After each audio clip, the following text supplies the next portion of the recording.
പാകിസ്ഥാനിലെ ഇസ്ലാമാബാദിലെ പള്ളിയിൽ കഴിഞ്ഞ ദിവസമുണ്ടായ ബോംബാക്രമണത്തെ അപലപിച്ച് റഷ്യൻ പ്രസിഡന്റ് വ്ളാഡിമിർ പുടിൻ.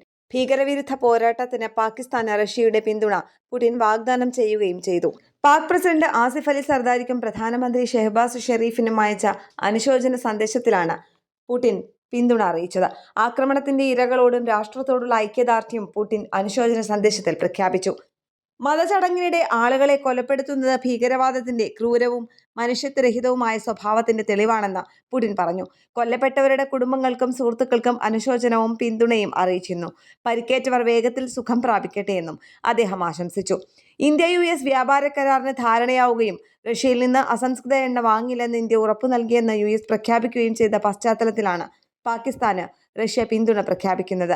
നേരത്തെ നേരിട്ടോ പരോക്ഷമായോ റഷ്യയിൽ നിന്ന് എണ്ണ ഇറക്കുമതി ചെയ്യില്ലെന്ന് ഉറപ്പു ലഭിച്ചതിനാൽ അധികമായി ചുമത്തിയ 25% തീരുവ പിൻവലിക്കുമെന്ന് വൈറ്റ് ഹൗസ് അറിയിച്ചിരുന്നു. റഷ്യൻ എണ്ണ ഏതെങ്കിലും തരത്തിൽ ഇന്ത്യ വാങ്ങുന്നെങ്കിൽ വീണ്ടും നടപടിയെടുക്കുമെന്നും അമേരിക്ക മുന്നറിയിപ്പ് നൽകിയിരുന്നു. ഇന്റർനാഷണൽ ഡെസ്ക്, കേരള പ്രണാമം.